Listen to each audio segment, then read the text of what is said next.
Hello everyone. Today we are going to study our chapter 2 from class 11th English Snapshots book. And the title of the chapter is The Address, written by Marga Minko. Student जैसे कि ये title है the address, ये story में actually this story is about a daughter who goes into search of her mother's belonging. तो अपनी mother का सामान ढूंढने के लिए वो जाती है. तो ये जो स्टोरी लिखी हुई है बेसिकली होलैंड के बारे में है. होलैंड में जिस टाइम पे वॉर हुई थी उस टाइम की ये स्टोरी है. तो उस टाइम पे बेसिकली क्या था, मतलब लोगों को नहीं पता था कि कब उन्हें उनके घर छोड़ने पड़ जाएं. ठीक है.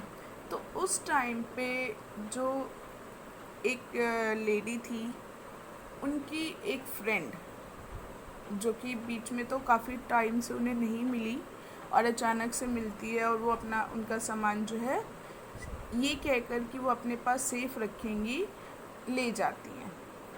और आफ्टर द वॉर उनकी जो डॉटर है, जिन्होंने अपना सामान अपनी फ्रेंड को दिया था रखने के लिए, सेफ रखने के लिए, वो अपनी मदर का सामान ढूंढते हुए उनके एड्रेस पे पहुंचती है. तो किस तरह से वो उस एड्रेस को ढूंढती है और उस एड्रेस पे जाने के बाद वो क्या एक्सपीरियंस होता है उसका, वो इस चैप्टर में डिस्क्राइब किया गया है. So let's begin the chapter. Do you still know me, I asked. आई कौन है यहाँ पर? हमारी जो नरेटर, हमारी जो ऑथर है मार्गा मिन्को, वो कह रही हैं. ठीक है. क्या आप मुझे जानते हो? The women looked at me searchingly. वो औरत मुझे ऐसे देखती है जैसे कि मुझे पहचानने की कोशिश कर रही है, ढूंढ रही है मुझे. She had open the door a chink. उसने, चिंक मतलब होता है बहुत थोड़ा सा, उसने थोड़ा सा दरवाज़ा खोला था. I came closer and stood on the step. मैं उस दरवाजे के पास आई और एक सीढ़ी जो थी उसके ऊपर चढ़ गई. No I don't know you. अब वो लेडी वुमेन जो थी वो कहती है नहीं, मैं तुम्हें नहीं जानती हूँ. I am Mrs S daughter. तो मैंने बताया कि मैं मिसिज एस की डॉटर हूँ. She held her hand on the door as though she wanted to prevent it opening any further. उन्होंने दरवाजे पर ही अपना हाथ रखा, मानो कि वो कोशिश कर रही हो इसे और ज़्यादा खोलने से बचाने के लिए. मतलब जब उन्होंने दरवाज़ा खोला तो थोड़ा सा खोल के देखा कि कौन है. अब जब उन्हें पता चल गया कि ये तो मिसेस एस की डॉटर हैं, तो उन्होंने दरवाजे का अच्छे से पकड़ लिया ताकि ये और पूरा ना खुल जाए और वो अंदर ना कुछ देख ले. Her face gave absolutely no sign of recognition. उसके फेस से ऐसे ही लग रहा था जैसे कि वो मुझे नहीं पहचानती है. She kept staring at me in silence. वो शांति में मुझे देखती रही. Perhaps I was mistaken. अब ऑथर कहती हैं कि मुझे लगा कि मैं गलत हूँ. I thought perhaps it is not her. मुझे लगा कि शायद ये वो नहीं है. I had seen her only once. और मैंने उन्हें एक ही बार तो देखा था. फ्लीटिंगली, और वो भी उड़ती नज़र से, मतलब एक नज़र हल्का सा देखा था. And that was years ago. और वो भी बहुत सालों पहले. It was most probable that I had रंग द रॉन्ग बेल. अब आगे नरेटर कहती है कि हो सकता है कि मैंने गलत बेल बजा दी है. The women let go of the door. अब उस वुमेन ने क्या किया, दरवाज़ा छोड़ दिया. And step to the side, और दरवाजे के एक तरफ हट गई. She was wearing my mother's green knitting cardigan. उसने मेरी मदर का बनाया हुआ ग्रीन कलर का कार्डिगन पहना हुआ था.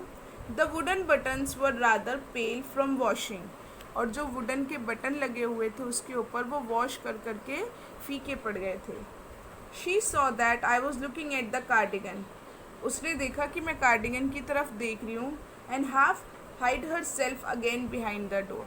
फिर उसने अपने आप को आधा दरवाजे के पीछे छुपा लिया. But I knew now that I was right. लेकिन अब मुझे पता चल गया था कि मैं सही हूँ, सही जगह पर हूँ.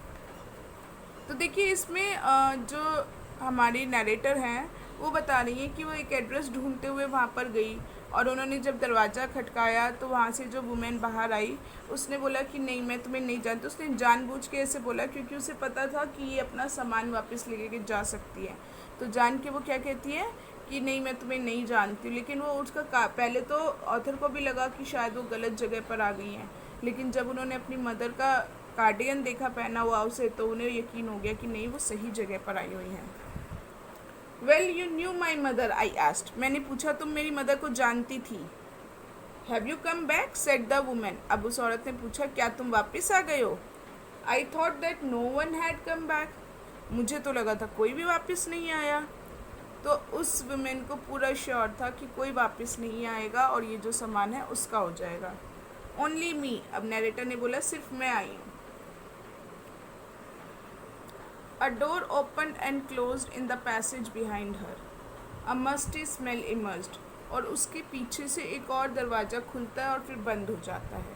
एक मस्टी मतलब होता है डैम्पनेस, मतलब सीलन जैसी, वैसी स्मेल आई एकदम से जैसे ही वो दरवाज़ा खुला और बंद हुआ। I regret I can not do anything for you. अब वुमेन कहती है कि मुझे खेद है, मैं आपके लिए कुछ नहीं कर सकती। I have come here specially on the train. I wanted to talk to you for a moment. अब नरेटर कहती है कि मैं यहाँ पर ट्रेन से आई हूँ स्पेशल और आपसे 1 मिनट के लिए बात करना चाहती हूँ। It is not convenient for me now, said the woman. I can't see you another time. अब वो कहती है कि अभी मेरे पास टाइम नहीं है, फिर तुम जब मैं अभी आपसे नहीं मिल सकती हूँ, तुम फिर कभी और आना। She nodded and cautiously closed the door as though no one inside the house should be disturbed. उसने अपना सिर हिलाया और बहुत ही ध्यान से दरवाज़ा बंद किया, मानो कि वो नहीं चाहती थी कि जो अंदर कोई भी जो है हाउस के अंदर वो डिस्टर्ब हो। उसके दरवाज़ा मतलब किसी को अंदर ये ना लगे कि हाँ उसने दरवाज़ा जो है जानबूझ के बंद कर दिया है, तो उसने बहुत धीरे से दरवाज़ा बंद कर दिया। I stood where I was on the step, मैं खड़ी रही जहाँ उस स्टेप पे मैं खड़ी थी। The curtain in front of the bay window moved, अब जैसे वो घर के बाहर खड़ी थी तो घर के बाहर की तरफ जो विंडो खुलती है उस विंडो का साइड में जो विंडो होगी उस विंडो का जो कर्टन है वो हिला। समवन स्टेयर्ड एट मी, किसी ने मेरी तरफ देखा। And would then have asked what I wanted, अब ऑथर कहती है शायद फिर उससे मतलब उस वुमेन ने जिसे मिलने से मना कर दिया था उससे पूछा होगा कि मैं क्या चाहती हूँ। मतलब अंदर से जो कोई पर्सन जिसे पता चला कि हाँ गेट पे कोई है, तो उसने विंडो का कर्टन हटा के देखा कि कौन आया है। जब उसने मुझे देखा तो उसने अंदर से जो गई थी वुमेन उससे पूछा होगा कि कौन है, मैं ये क्या चाहती है। ओ nothing, the women would have said it was nothing, और शायद उस वुमेन ने रिप्लाई किया होगा कुछ नहीं, वो कुछ नहीं चाहती। I looked at the name plate again, अब ऑथर कहती है कि मैंने नेम प्लेट देखी दोबारा। Darling it said in black letters on white enamel, एक वाइट कलर के बोर्ड के ऊपर, इनेमल मतलब होता है एक ग्लासी सा कोट लग रहा होता है, जैसे वुड का या मेटल की कोई चीज़ ख़राब ना हो जाए तो उसके ऊपर ग्रे कलर का वो होता है और एक ग्लासी सा कोट लग रहा होता है, ठीक है। उसके ऊपर डॉर्लिंग लिखा हुआ था ब्लैक लेटर से। And on the jamb a bit higher the number 46, और दरवाजे के साइड में थोड़ी सी ऊंचाई पर लिखा हुआ था नंबर, और नंबर क्या था, number 46। As I walked slowly back to the station, I thought about my mother who had given me the address years ago. अब आगे ऑथर कहते हैं कि जब मैं वापस स्टेशन की तरफ जा रही थी तो मैं सोच रही थी अपनी मदर के बारे में जिन्होंने मुझे ये एड्रेस दिया था बहुत सालों पहले। It had been in the first half of the war, ये वॉर के फर्स्ट हाफ की बात है। I was home for a few days, मैं कुछ दिनों के लिए घर पर आई थी। And it struck me immediately that something or other about the rooms had changed. अब शायद जो हमारी राइटर है वो बाहर या तो पढ़ती होंगी या जॉब करती होंगी, वो अपनी मदर के साथ घर पर नहीं रहती होगी उस टाइम पे। तो वो कह रही है जब मैं घर पर आई कुछ दिनों के लिए तो अचानक से मैंने नोटिस किया कि कोई चीज़ या तो हमारे रूम की मतलब बदल गई है या नहीं है। आई मिस्ड वेरियस थिंग, मैंने बहुत सारी चीज़ें देखी गायब हैं। My mother was surprised I should have noticed so quickly. मेरी मदर ने को हैरानी हुई, उन्हें लगा कि मुझे बहुत जल्दी पता चल जाना चाहिए था उन चीज़ों के बारे में। Then she told me about Mrs Darling. फिर उन्होंने मुझे मिसेस डॉर्लिंग के बारे में बताया। I had never heard of her but apparently she was an old acquaintance of my mother whom she had not seen for years। अब आगे author कहती है कि मैंने उनका नाम पहले कभी नहीं सुना था, बट ये चीज़ क्लियर थी कि शायद वो मेरी मदर की ओल्ड एक्वेंटेंस, पुरानी जान पहचान की कोई थी और जिन्हें वो कई सालों से नहीं मिली थी। She had suddenly turned up, अचानक से वो आ गई, एंड रिन्यूड देयर कॉन्टैक्ट, और उन्होंने अपनी जान पहचान वापस से बढ़ा ली। Since then she had come regularly, और तब से वो रेगुलरली आती हैं। Every time she leaves here and she takes something home with her, said my mother। अब उनकी मदर आगे बताती है कि जब भी वो यहाँ पर से जाती हैं हमारे घर से, तो कुछ ना कुछ हमारे घर से ले जाती हैं। She took all the table silver in one go। अपनी डॉटर को वो बताती है कि जो टेबल पे जो सिल्वर हमारी क्रॉकरी थी चांदी की, वो सब वो एक ही बार में ले गई। And then the antique plates that hung there, और फिर जो वहाँ पर एंटीक प्लेट्स लटकी हुई थी वो ले गई। She had trouble lugging those large vases, और फिर वो बताती है कि वो बड़े बड़े जो फूलदान थे उनको ले जाने में भी उसे बहुत दिक्कत हुई। And I am worried she got a crick on her back in her back from the crockery. कहती मुझे तो ये चिंता हो रही थी कि उनकी कमर में क्रिप मतलब कुछ अकड़न सी आ गई होगी जब उन्होंने वो क्रॉकरी उठाई होगी इतनी हैवी। अब मतलब यहाँ पर उनकी मदर जो है अपनी डॉटर को बता रही है कि कितना सामान वो यहाँ से लेके जा चुकी हैं। My mother shook her head pityingly. मेरी मदर तो ऐसे अपना सिर हिला रही थी जैसे दया से, उन्हें बहुत पिटी फील हो रहा था कि बेचारी इतना सारा सामान, हैवी सामान कैसे लेके जाती है। I would never have dared asked her. मेरी कभी उससे पूछने की हिम्मत नहीं हुई। She suggested it to me herself. कह रही मैंने उससे कभी नहीं कहा कि भाई तुम ये सामान ले जाओ, उसने खुद ही मुझे सजेस्ट किया। उसकी मदर बोल रही है ये चीज़ मिसेस डॉर्लिंग के बारे में। शी इवन इंसिस्टेड, बल्कि उसने मुझे जोर दे के कहा। She wanted to save all my nice things. वो चाहती थी कि मेरे जो अच्छा सामान है वो सब बचा रहे। If we have to leave here we shall lose everything, she says. अब उसकी मदर कहती है कि उसी ने मुझे कहा कि अगर तुम्हें ये जगह छोड़नी पड़ेगी तो ये सारा सामान तुम्हें खोना पड़ेगा, तो ये अच्छा यही है कि तुम ये सारा सामान जो है मुझे दे दो, मैं अपने घर पे ले जाती हूँ जो कि सेफ रहेगा वहाँ पर। मतलब उसने सामान लेने के लिए उसकी मदर को ये बात बोली, और उसकी जो मदर थी उसे लगा कि ये कितना ध्यान रख रही है, कितना मतलब उनके लिए कितनी ज़्यादा हेल्प कर रही है उनकी, तो वो एकदम से उसकी बात मान गई। Have you agreed with her that she should keep everything? I asked। अब आगे जब नरेटर ने पूछा कि क्या आप मान गई जब उसने ये सारी चीज़ें कही कि सब चीज़ें वो लेके। As if that's necessary, my mother cried। और मेरी मदर ने थोड़ा ज़ोर से बोला कि हाँ ये चीज़ ज़रूरी थी। It would simply be an insult to talk like that। ये एक तरह से इंसल्ट ही होगी इस तरह की बात करना। And think about the risk she is running each time she goes out of our door with a full suitcase or bag। करिए अब सोचो वो बेचारी हर बार जो इतना रिस्क लेती है, जब भी हमारे घर से बाहर जाती है इतना बड़ा सूटकेस या बैग भर के लेके जाती है, तो वो भी तो कितना रिस्क ले रही है, तो ये चीज़ तो ज़रूरी थी इसलिए वो मान गई। तो उसकी मदर जो है यहाँ पर अपनी डॉटर को जो है एक्सप्लेनेशन दे रही है मतलब किस लिए वो उसकी बात मान गई थी। My mother seemed to notice that I was not entirely convinced। कहते मेरी मदर ने देख लिया था कि मैं उनकी इस बात से पूरी तरह कन्विंस नहीं हूँ। She looked at me reprovingly and after that we spoke no more about it। उन्होंने मेरी बात जो है मतलब उन्हें ये चीज़ अच्छी नहीं लगी, वो मेरे को थोड़ा सा उन्होंने ऐसे देखा जैसे कि उन्हें अच्छा नहीं लगा कि मैं उनकी बात से कन्विंस नहीं हूँ, और उसके बाद हमने इसके बारे में और बात नहीं की। Meanwhile, I had arrived at the station। अब देखिए ये उस समय की बात याद कर रही थी narrator.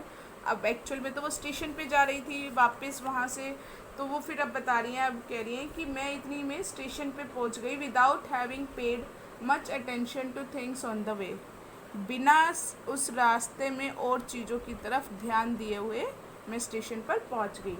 I was walking in familiar places again for the first time since the war. कहते हैं कि वॉर के बाद पहली बार मैं अपनी जानी पहचानी जगहों पर वापस आई थी, but I did not want to go further than was necessary. लेकिन जितनी मुझे ज़रूरत थी मैं सिर्फ उतनी ही जगह पर आई, इससे ज़्यादा जगह पर मैं आगे नहीं गई।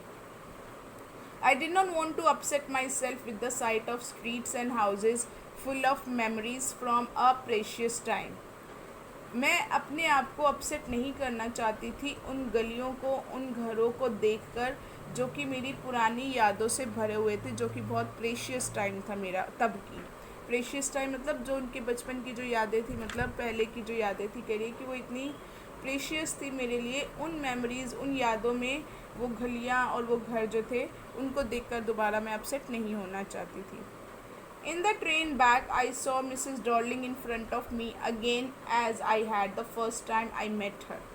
कहती जब मैं ट्रेन में बैठी थी मेरे सामने फिर से मिसेस डॉर्लिंग आ गई, वैसी ही जैसे मैंने पहली बार उनको देखा था। It was the morning after the day my mother had told me about her. अब देखिए नरेटर यहाँ पर फिर से अपने पास्ट में जा रही हैं और वो बता रही हैं कि कैसे वो फर्स्ट टाइम मतलब मिसेस डॉर्लिंग से मिली थी। तो बताती है कि वो मॉर्निंग का टाइम था जब मेरी मदर ने मुझे उनके बारे में बताया था, उससे अगली सुबह की ही बात है। I had got up late, मैं लेट उठी थी, एंड कमिंग डाउन स्टेयर्स, और मैं नीचे आ रही थी। I saw my mother about to see someone out, मैंने देखा कि मेरी मदर किसी को बाहर छोड़ने जा रही हैं। A woman with a broad back, एक लेडी जिसकी जो बैग थी थोड़ी चौड़ी सी थी। There is my daughter, she said, she beckoned to me. अब वो कहती है कि मेरी मदर ने जब मुझे देखा तो उन्होंने कहा ये मेरी बेटी आ गई। फिर उनकी मदर ने उनको हाथ हिलाकर कह रही है कि उन्होंने मुझे बुलाया।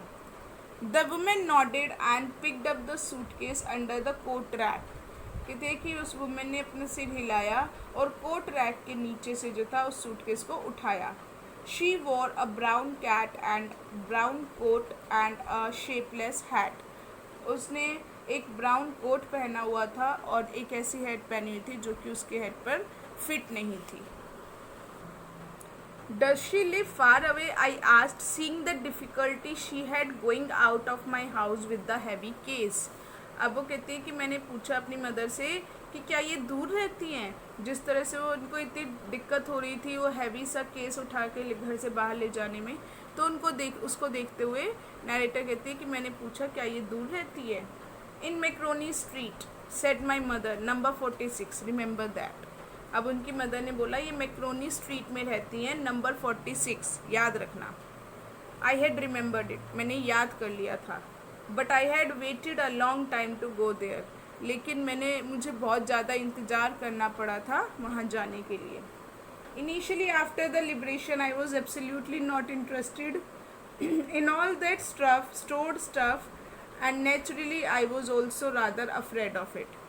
कहती है कि आज़ादी के बाद शुरू में तो मैं बिल्कुल इंटरेस्ट नहीं थी उस सारे सामान के लिए जो कि सेव करके रखा हुआ था, नेचुरली, बल्कि यूँ कह लो कि मैं थोड़ी ज़्यादा डरी हुई थी।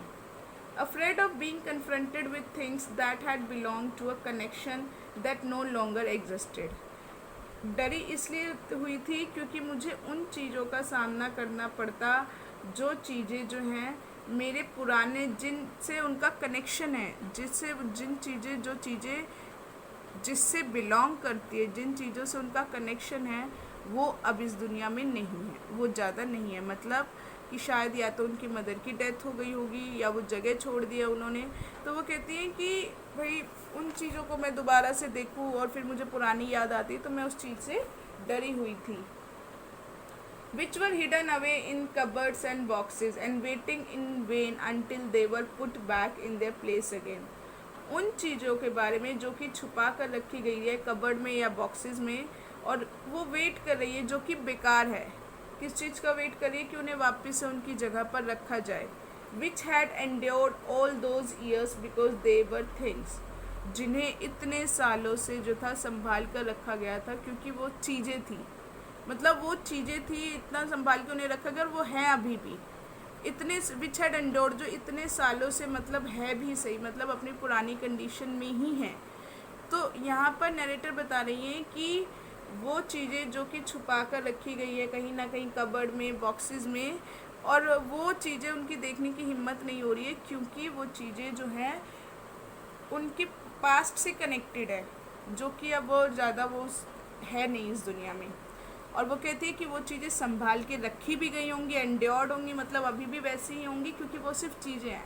अगर कोई इंसान होता या कुछ होता तो उस पर फ़र्क पड़ता, शायद वो ख़राब हो जाती या उनकी भी डेथ हो जाती, लेकिन वो चीज़ें हैं इसीलिए वो बची हुई हैं। But gradually everything became more normal again, लेकिन धीरे धीरे फिर से सब चीज़ें नॉर्मल हो गई। Bread was getting to be a lighter colour, bread जो थी अब थोड़े लाइट कलर में आने लग गई थी, मतलब जो वॉर के टाइम पे ब्रेड का कलर चेंज हो गया था, मतलब जो उनका खाने पीने का सामान था वो ख़राब सामान मिलने लग गया था, उनका जो कलर था वो ख़राब होने लग गया था, ऐसा दिखता था। तो अब जो है वो नॉर्मल हो गया था, ब्रेड का कलर नॉर्मल हो गया था, मतलब जो खाने पीने की चीज़ें थी जो पहले उन्हें ख़राब कंडीशन में मिलती थी अब वो नॉर्मल मिलने लग गई थी। There was a bed you could sleep in unthreatened, पहले जब बेड पर वो वॉर के टाइम सोते थे तो उन्हें सोते हुए भी डर लगता था, वॉर लड़ाई चल रही थी, कब उनके ऊपर भी कुछ अटैक ना हो जाए, मतलब उनको हमेशा एक डर सा बना रहता था। लेकिन वो कहते हैं कि अब हम बेड पर जो है आराम से सो सकते हैं।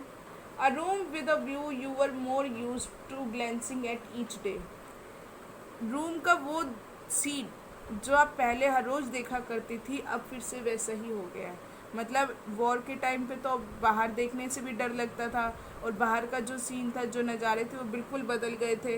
तो वो कहते हैं लेकिन अब पहले जैसे ही हो गया था, जैसे हम पहले देखा करते थे वैसे ही हो गया था।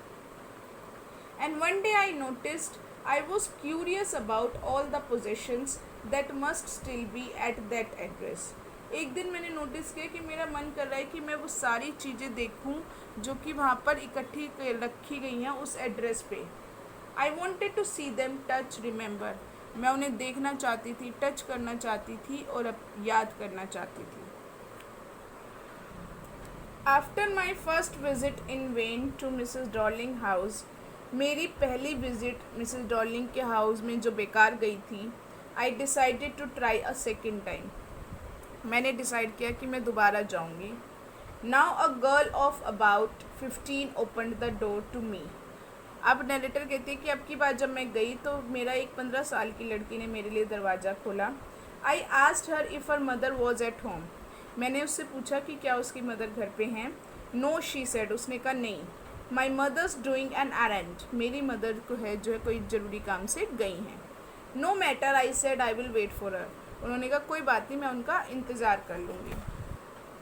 I followed the girl along the passage, मैंने उस गर्ल के पीछे पीछे मैं गई पैसेज से। An old fashion iron Hanukkah candle holder hung there next to a mirror, अब नरेटर बता रही है कि एक पुराने ज़माने का, पुराने फैशन का एक लोहे का हनुका होता है, एक कैंडल होल्डर होता है जिसमें कैंडल्स लगाई जाती है, और वो हनुका जो होता है उसका साइज़ बहुत बड़ा होता है, मतलब उसमें एक साथ 10-12 कैंडल्स लगा सकते हैं। तो कहते हैं कि मैंने देखा मिरर के पास एक कैंडल होल्डर हनुका रखा हुआ था। ये जो हनुका होते हैं ये वहाँ पर दिसंबर में एक फेस्टिवल आता है, हेब्रू फेस्टिवल, उसमें लगाया जाता है, यूज़ किया जाता है बेसिकली। तो बताती है कि वो मिरर के पास रखा हुआ था। अब ये जो हनुका था ये नरेटर के घर का था, नरेटर के घर का था, जो कि वो लेडी अपने घर में ले आई थी। अब देखिए वो नरेटर क्या कह रही है, we never used it because it was much more cumbersome than a single candle stick, narrator कह रही है कि हमने इसे कभी यूज़ नहीं किया था क्योंकि ये कम्बरसम होता है, थोड़ा सा मतलब साइज़ बहुत बड़ा होता है, तो इस वजह से उठाने में जो दिक्कत होती है उसे कहते हैं हम कम्बरसम। तो वो कहते हैं कि क्योंकि वो हैंडल करने में थोड़ा डिफ़िकल्ट होता था, इसीलिए हम क्या यूज़ करते थे, एक जो सिंगल कैंडल स्टिक होल्डर होता है जिसमें एक ही कैंडल लगती है, हम वो यूज़ किया करते, इसे हमने कभी यूज़ नहीं किया था। मतलब बता रही हैं यहाँ पर नरेटर कि ये उनका था। Won't you sit down, asked the girl, और उस लड़की ने पूछा कि आप बैठोगी नहीं। She held open the door of the living room, उसने लिविंग रूम का दरवाज़ा खोला। And I went inside past her, और मैं उसके पीछे गई। आई स्टॉप्ड, मैं रुक गई। हॉरिफाइड मतलब यहाँ पर क्या है, शॉक, हैरान हो गई। I was in A room I knew and did not no, मैं एक ऐसे रूम में थी जिसे मैं जानती थी और नहीं भी जानती थी। क्यों ऐसा बोला नरेटर ने कि मैं जानती भी थी और नहीं भी जानती थी? देखिए वो बोल रही है, I found my self in the midst of things I did want to see again. कहती है कि मैंने अपने आप को उन चीज़ों के बीच में पाया जिन्हें मैं दोबारा देखना चाहती थी, but which apprised me in the strange atmosphere, लेकिन जिन्होंने मुझे एक अजीब ही माहौल में लाके खड़ा कर दिया था। अप्रेस्ड मी होता है मतलब कोई बहुत ही आपके ऊपर कोई दबाव सा बन गया है, आप उससे उभर के नहीं आ पा रहे हैं। तो मतलब इसमें जो है नरेटर बता रही है कि वो रूम तो ऐसा था कि उस रूम को तो वो नहीं जानती थी, लेकिन उस रूम में जो सामान था, जो चीज़ें थी, वो सारी उन्हीं के घर की थी। तो कहती है कि मैं जिन चीज़ों को मैं देखना चाहती थी, मैं उन्हीं चीज़ों के बीच में थी, लेकिन ये जो वहाँ का एटमॉस्फेयर था वो बहुत ही अजीब था। और because of the tasteless way everything was arranged, because of the ugly furniture or the muggy smell that hung there, I don't know। अब आगे नरेटर कहती है कि क्योंकि जो भी चीज़ वहाँ पर लगाई गई थी वो टेस्टलेस थी, मतलब बहुत ही मैनर्स में, प्रॉपर मैनर में नहीं लगाई थी, अजीब के तरीके से लगी हुई थी। और क्या था वहाँ पे, और वो कहती है क्या, या तो वहाँ का फर्नीचर भी बहुत जो था अच्छा नहीं था, सुंदर नहीं था, फर्नीचर भी फटा हुआ सा था, टूटा हुआ सा था। तो कहते हैं कि फर्नीचर भी वहाँ का अच्छा नहीं था, और वहाँ पर जो एक मगी स्मेल, एक सीलन की जो स्मेल थी, कहती बट पता नहीं वो चीज़ें जो थी वहाँ पर बिल्कुल अच्छी नहीं लग रही थी, और वो माहौल जो बहुत ही अजीब सा लग रहा था। But I scarcely dare to look around me. अब यहाँ पर वो कहती है लेकिन मेरी हिम्मत नहीं हुई कि मैं सारी पूरी जगह जो घूम के देख सकूं कि क्या क्या चीज़ें लगी हुई हैं। The girl moved a chair, लड़की एक चेयर लेकर आई, as sat down and stared at the woollen tablecloth. अब वो टेबल के पास में बैठी थी, कहती है कि मैं उस चेयर पे बैठ गई, और मैं जो उस टेबल क्लॉथ, जो उस टेबल पे वुलन का टेबल क्लॉथ लगा हुआ था, मैं उसको देखने लगी। आई रब्ड इट, मैंने उसे रगड़ा।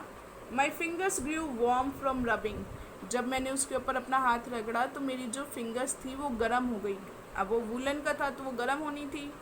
I followed the lines of pattern, अब उसके ऊपर जो लाइनों का डिज़ाइन बना हुआ था, तो नरेटर कहती है मैं उस डिज़ाइन को देखने लगी। Somewhere on the edge there should be a burn mark that had never been repaired. अब वो याद करती है, कहती है कि इसी टेबल कवर के किनारे पर एक जला हुआ का निशान होना चाहिए जिसे कभी हमने ठीक नहीं किया था। मतलब वो जो टेबल कवर था वो भी जो था नरेटर का ही था। My mother will be back soon set the girl, लड़की ने बोला मेरी मदर जल्दी आ जाएंगी। I have already made tea for her, will you have a cup of T. तो वो कहती है कि मैंने ऑलरेडी उनके लिए चाय बना ली है, क्या आप लोगी? Thank you.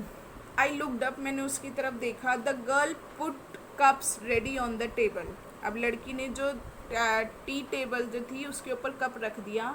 She had a broad back, उसकी भी बैक जो थी ब्रॉड थी, जस्ट लाइक हर मदर, उसकी अपनी मदर की तरह।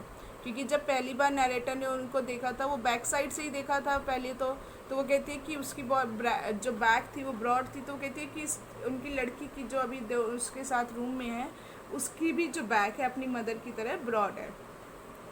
She pot tea from a white pot, उसने एक वाइट कलर के पोट से चाय डाली।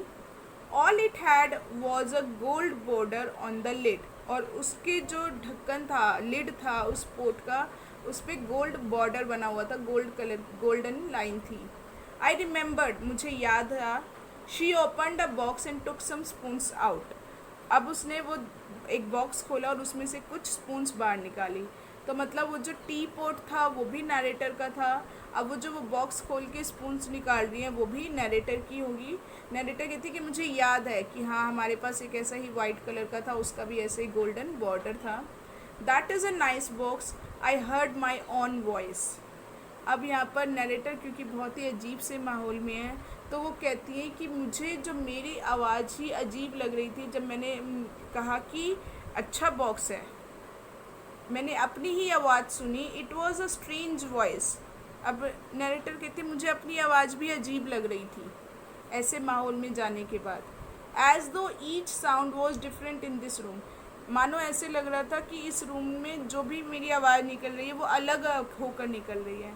क्योंकि आप देखिए, आप खुद इमेजिन करिए कि ऐसे रूम में जहाँ पर सारी चीज़ें जो हैं आपकी है, आपकी मदर की हैं, लेकिन वो रूम आपका नहीं है। तो वो एक अजीब सा जो उनके अंदर फीलिंग आ रही है, इस अजीब सा उन्हें जो माहौल लग रहा है, तो कह रही है कि मुझे मेरी आवाज़ भी अजीब लग रही है यहाँ पर।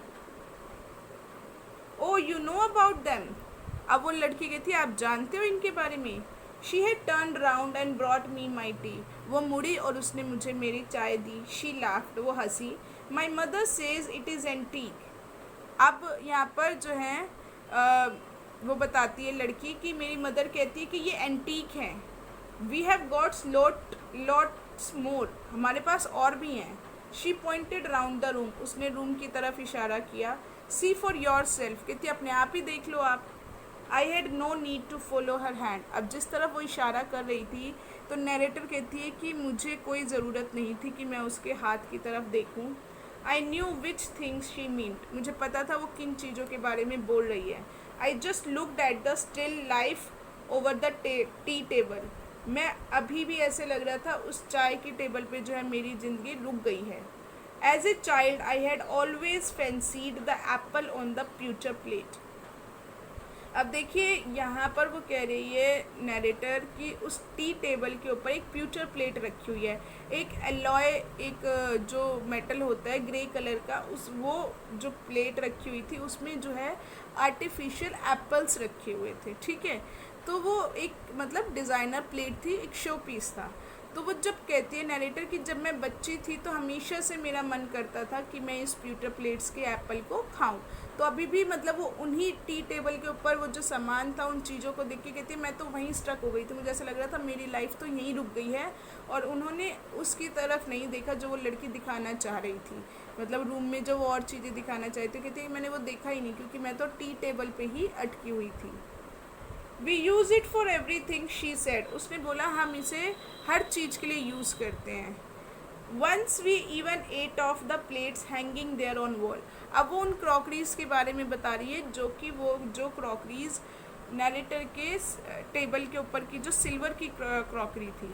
तो अब वो लड़की बता रही है कि हम इसे हर चीज़ के लिए यूज़ कर लेते हैं। फिर वो बताती है एक बार तो हमने वो जो सामने लटकी हुई है ना प्लेट्स, उनमें भी खाना खाया हुआ है।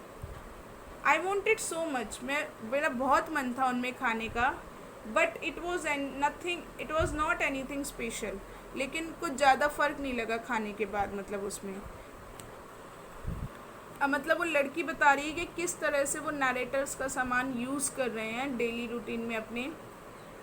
I had found the burn mark on the table cloth. अब क्योंकि नरेटर तो टेबल के पास बैठी हुई थी, तो नरेटर कहती कि मुझे वो जला हुआ जो निशान था वो टेबल क्लॉथ पे मिल गया था। The girl looked questioningly at me. अब उस लड़की को जैसे ऐसा लगा कि मुझे उसे पता चल गया है कि हाँ मैं इस पर बर्न मार्क ढूंढ रही थी, तो उसने मुझे ऐसे सवाल पूछने वाली निगाहों से मेरी तरफ देखा। Yes I said, you get so used to touching all these lovely things in the house, you hardly look at them any more. अब यहाँ पर नरेटर कहती है हाँ मुझे पता था कि यहाँ पर निशान होगा।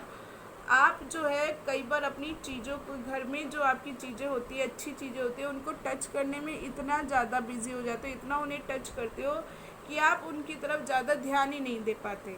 मतलब आप उन चीज़ों को जब यूज़ कर रहे होते तो आप उनकी तरफ ज़्यादा ध्यान नहीं देते हैं। You only notice when something is missing because it has to be repaired or because you have lent it for example। कहते हैं आप सिर्फ तभी ध्यान देते हो जब वो चीज़ गायब हो जाती है, क्योंकि या तो उसको रिपेयर के लिए लेके हम मतलब हटाते हैं, या फिर जब हम किसी को उधार दे देते हैं। अब देखिए यहाँ पर नरेटर अपना वो बता रही है कि ये जो जला हुआ जो निशान था उसके लिए कह रही है कि हम तो इतना यूज़ करते थे इसको कि कभी ध्यान ही नहीं दिया, और यूजुअली हम हमारी जो लाइफ है हम उसमें ऐसा ही करते हैं, लेकिन हम तब नोटिस करते उस चीज़ की एब्सेंस को, हम तब नोटिस करते जब वो गायब हो जाती है ना वो चीज़। इतना यूज़ करते रहते हैं कि हमें ध्यान भी नहीं रहता है कि मतलब हम इन चीज़ों के बारे में कि हाँ ये हमारे लिए कितनी इम्पोर्टेंट है। उनकी इम्पोर्टेंस हमें तब पता चलती है जब हम उसे मिस कर देते हैं, मतलब जब हटा ली जाती हैं। किस पर्पज़ से हटा ली जाती है? क्योंकि वो जला हुआ था, तो वो कहती है या तो उसे ठीक करने के लिए, या फिर जब वो एग्जाम्पल के तौर पे बताती, या फिर जब किसी को दे देते हैं हम उधार में। Again I heard the unnatural sound of my voice. कहती अब की बार भी जब मैं बोल रही थी तो जो मुझे मेरी आवाज़ थी वो अजीब सी लग रही थी। आई वेंट ऑन, मैं बोले जा रही थी। अब नरेटर कहते मतलब मुझे समझ नहीं आ रहा था मैं कैसे बोल रही हूँ, मेरे अंदर से कैसे आवाज़ें निकल रही हैं। वो बोलना नहीं चाह रही हैं फिर भी उनके अंदर से शब्द निकले जा रहे हैं। I remember my mother once asked me if I would help her polish the silver. अब नरेटर बताती है कि मुझे याद है एक बार मेरी मदर ने कहा था कि क्या तुम जो ये सिल्वर क्रॉकरी हैं उन्हें पॉलिश करने में उनकी हेल्प करोगी। It was a very long time ago and I was probably bored that day or perhaps I had to stay at home because I was ill.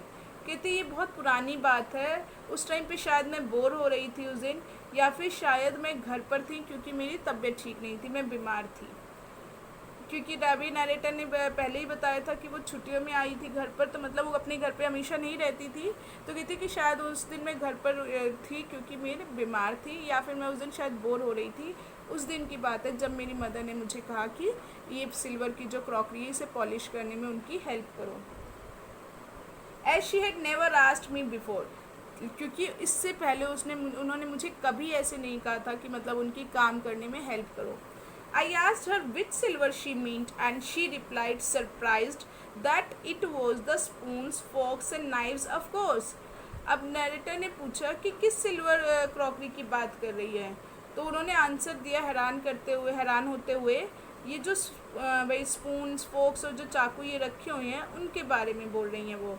And that was the strange thing I did not know the cutlery we ate off every day was silver.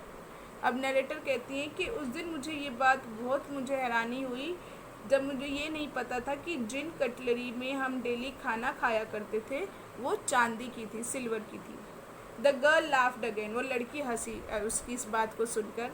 I bet you don't know it is either. I looked intently at her. अब वो कहती है कि शायद आपको अभी भी नहीं पता होगा। फिर वो कहती है कि नरेटर कहती है मैंने उसकी तरफ बड़े ध्यान से देखा। What we eat with she asked, हम जिसमें डेली खाना खाते हैं, उसने बोला। वेल डू यू नो, आपको पता है हम किस में खाते हैं। शी हेजिटेटेड, वो थोड़ा सा रुकी, मतलब उसे थोड़ा हेजिटेट हुआ। She walk to the side board and wanted to open a drawer. वो साइड बोर्ड जो होता है साइड में, मतलब साइड बोर्ड एक टेबल होती है जिसमें नीचे ड्रॉर्स बनी होती है, तो वो उसकी तरफ मतलब गई और उसने ड्रॉर खोलनी चाहिए। I will look, it is in here. कहती मैं देखती हूँ ये यहीं पर होंगी, मतलब वो दिखाना चाहती थी कि वो किस क्रॉकरी में खाना खाती हैं, और जो नरेटर है उन्हें पता था कि ये उन्हीं की कटलरी दिखाएंगी। तो इसलिए नरेटर ने क्या कहा, आई जम्प्ड अप, मैं एकदम से कूद के खड़ी हो गई। I was forgetting the time, मैं टाइम तो भूल ही रही थी। I must catch my train, मुझे मेरी ट्रेन पकड़नी है। She had her hand on the drawer, अब उस लड़की का हाथ तो ड्रॉर पर ही था। Don't you want to wait for my mother, और उसने पूछा क्या आप मेरी मदर के लिए वेट नहीं करोगी। नो आई मस्ट गो, नहीं मुझे जाना चाहिए। I walk to the door, मैं दरवाजे की तरफ चली। The girl pulled the drawer open, उस गर्ल ने जिस ड्रॉर को वो खोलना चाहती थी उसने उसको खोला। अब वो जो नरेटर है वो तो दरवाजे की तरफ जा रही हैं और उस लड़की ने पीछे से वो ड्रॉर खोला। I can find my own way, मैं अपना रास्ता ढूंढ लूँगी। As I walk down the passage, जब वो कहती हैं कि मैं पैसेज से जा रही थी, I heard the jingling of spoons and forks, क्योंकि उस समय वो लड़की वो ड्रॉर खोल के उसमें से स्पून्स और फॉक्स निकाल रही थी। तो नरेटर कहती है कि मैं वो चम्मच और फॉक्स निकालने की जो आवाज़ें थी उसको सुन रही थी उस टाइम पे। At the corner of the road I looked up at the name plate, अब जब वो बाहर निकली, कहते हैं कि रोड के किनारे पर मैंने फिर से उस नेम प्लेट को देखा। मैक्रोनी स्ट्रीट इट सेड, क्योंकि उस रोड के पास जो गली थी मतलब उसका नाम लिखा हुआ था मैक्रोनी स्ट्रीट, उस बोर्ड पे लिखा हुआ था। I had been at number 46, अब नरेटर कहते हैं कि नंबर 46 पर मैं गई थी। द एड्रेस वॉज करेक्ट, वो एड्रेस बिल्कुल सही था। But now I did not want to remember it any more, लेकिन अब मैं इससे ज़्यादा इसे याद रखना नहीं चाहती हूँ। इतने सालों से मतलब नरेटर ने वो एड्रेस याद रखा हुआ था मैक्रोनी स्ट्रीट नंबर 46, लेकिन कहती है कि अब मैं इसे और ज़्यादा याद नहीं रखना चाहती। I would not go back there because the object that are linked in your memory with the familiar life of former times instantly lose their value when severed from them। You see them again in strange surroundings.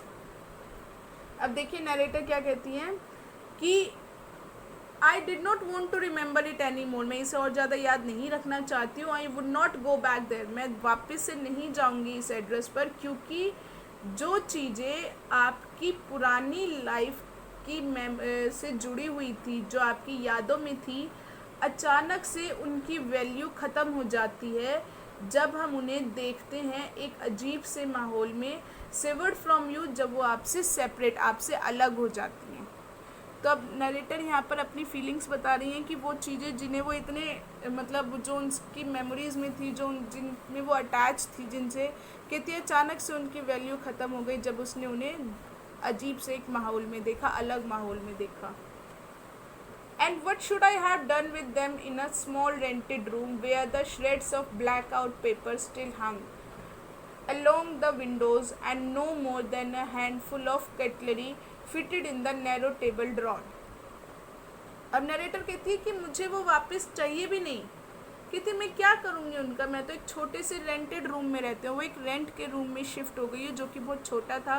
कहती है उस छोटे से room में मैं उसका क्या करूँगी, जहाँ पर जो अभी भी विंडोज़ पर जो है ब्लैक कलर के पेपर लटके हुए हैं। श्रेड्स मतलब होता है छोटे छोटे मतलब टुकड़े, तो वो कहते हैं ब्लैक पेपर के टुकड़े जहाँ पर अभी भी लटके हुए हैं। ये ब्लैक पेपर के टुकड़े मतलब जो वॉर के टाइम पे जो मतलब वहाँ पे बॉम्ब ब्लास्ट वगैरह हुए थे, तो उनसे जो कालिख थी, कहती अभी भी उस रूम में मतलब वो दिखाई देती है। And no more than a handful of cutlery fitted in the narrow table drawer. और अब जो नरेटर के पास जो एक टेबल ड्रॉर है जिसमें वो अपनी कटलरी रखती हैं, कहती वो बहुत छोटी सी है जिसमें थोड़ा सी ही कटलरी फिट हो सकती हैं, तो इतनी कटलरीज मैं कहाँ रखूँगी। तो इसलिए नरेटर यहाँ पे कह रही कि मुझे उन चीज़ों की अब ज़रूरत भी नहीं है। I resolve to forget the address. Resolve मतलब डिसाइड करना। कहते मैंने डिसाइड किया कि मैं उस एड्रेस को भूल जाऊँगी। Of all the things I had to forget that would be the easiest. वो सब चीज़ें जो मुझे भूल जानी चाहिए थी, उनमें सबसे आसान होगा उस एड्रेस को भूलना। मतलब कह रही है कि जब उसने डिसाइड किया कि मैं इस एड्रेस को भूल जाऊंगी, कहती मुझे बहुत सारी अपनी पुरानी यादें भूलनी थी, तो ये भूलना सबसे आसान होगा। क्या भूलना आसान होगा? इस एड्रेस को भूलना सबसे ज़्यादा उसे लग रहा था आसान होगा। So students, this was your chapter the address. तो आप देखिए कैसे ये जो एड्रेस है नरेटर के लिए कितना इम्पॉर्टेंट था उसकी इस जर्नी में, इस माहौल में। तो आई होप आपको ये आप समझ में आ गया होगा। अगर कुछ डाउट्स होता है तो मुझे कमेंट करके ज़रूर बताइएगा। Thank you.